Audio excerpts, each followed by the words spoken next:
Hello everyone, welcome to my channel മാസ്റ്ററിക്. ഇന്നത്തെ new വീഡിയോയിലേക്ക് എല്ലാവർക്കും സ്വാഗതം. വീഡിയോ ആദ്യമായി കാണുകയാണെങ്കിൽ ഒന്ന് സബ്സ്ക്രൈബ് ചെയ്യണം. അതുപോലെ സബ്സ്ക്രൈബ് ചെയ്യുന്നതോടൊപ്പം തന്നെ നോട്ടിഫിക്കേഷൻ കിട്ടുന്നതിന് വേണ്ടിയിട്ട് ബെല്ലൈക്കൺ പ്രസ് ചെയ്യുകയും അതിൽ ഓൾ കൊടുക്കുകയും ചെയ്യണം. അതുപോലെ തന്നെ നമ്മുടെ വീഡിയോ ഇഷ്ടപ്പെട്ടു കഴിഞ്ഞാൽ ഒന്ന് ലൈക്ക് ചെയ്യുകയും ഷെയർ ചെയ്യുകയും കമന്റ് ചെയ്യുകയൊക്കെ ചെയ്യണം കേട്ടോ. നമുക്കിന്ന് നമ്മുടെ വീഡിയോയിലെ 1 മാർക്ക് ക്വസ്റ്റ്യൻ ആണ് കാണുന്നത്, 10ന്റെ. നമുക്ക് നോക്കാം. ഫസ്റ്റ് ക്വസ്റ്റ്യൻ വെരി സിമ്പിൾ ആണ്. Find the sum of the first 100 natural numbers. നമുക്കറിയാം നാച്ചുറൽ നമ്പേഴ്സിന്റെ സം കാണുന്നത് എങ്ങനെയാണെന്നറിയാം അല്ലെ. അത് 100 ഈസ് ഈക്വൽ ടു എങ്ങനെ എഴുതാം നമുക്ക്? n into n plus 1 divided by 2 അല്ലെ. ഈ ഇക്വേഷൻ വെച്ചിട്ടാണ് നമ്മൾ ചെയ്യുന്നത്. അതിൽ നമുക്ക് n അറിയാം. 100 നാച്ചുറൽ നമ്പേഴ്സ് എന്ന് പറയുമ്പോൾ അത് n എന്ന് പറഞ്ഞാൽ എത്രയായിരിക്കും? 100 ആയിരിക്കും അല്ലെ. അപ്പം n എന്ന് പറഞ്ഞാൽ 100. അപ്പം 100 ഇൻറ്റു 100 പ്ലസ് 1 എത്രയാണ്? 101 ഡിവൈഡ് ബൈ 2 അല്ലെ. അപ്പൊ നമുക്ക് 100നെ 101 കൊണ്ട് നമുക്ക് മൾട്ടിപ്ലൈ ചെയ്ത് നോക്കാം. അപ്പൊ എങ്ങനെയാണ്? 1 into 0 0, 1 into 0 0, 1 into 1 1, 0 into 0 0, 0 into 0 0, 1 into 0 0 അല്ലെ. പിന്നെയോ 1 ഇൻറ്റു 0 0, 1 ഇൻറ്റു 0 0, 1 ഇൻറ്റു 1 1, 0 0 1 0 1. അപ്പൊ എത്ര കിട്ടി നമുക്ക്? 101 0. തീർന്നിട്ടില്ല. Divide by 2. നമുക്കിത് എങ്ങനെ ചെയ്യാം? നമുക്ക് 2നെ നമുക്ക് ഇതുകൊണ്ട് ഡിവൈഡ് ചെയ്യുമ്പോഴത്തേക്കും 2ഉം 10ഉം കൂടെ ആകുമ്പം 5 വരും. പിന്നെ എത്രയാണ് ഇവിടെ വരുന്നത്? 1. 1നകത്ത് പറ്റില്ല, അപ്പൊ 0 കൊടുക്കുന്നു.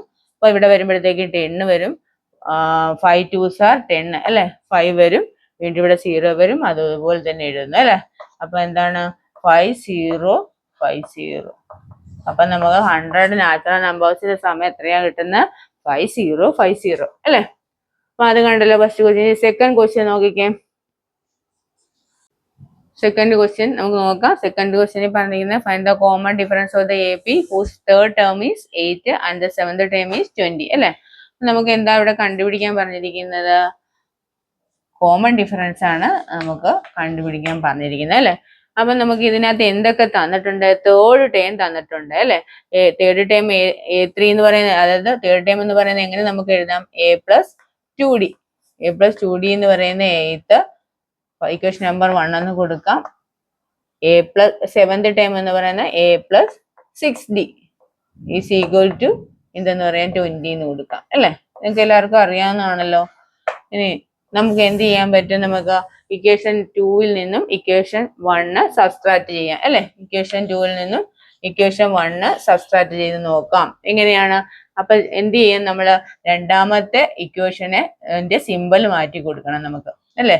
സബ്സ്ട്രാക്ട് ചെയ്യുന്ന കേസിൽ നമ്മൾ എപ്പോഴും രണ്ടാമത്തെ ഇക്വേഷന്റെ സിമ്പിൾ മാറ്റി കൊടുക്കുക. അപ്പൊ നമുക്ക് എന്തും എയും കൂടെ ക്യാൻസൽ ചെയ്ത് പോകും. ഇവിടെ എന്താണ്?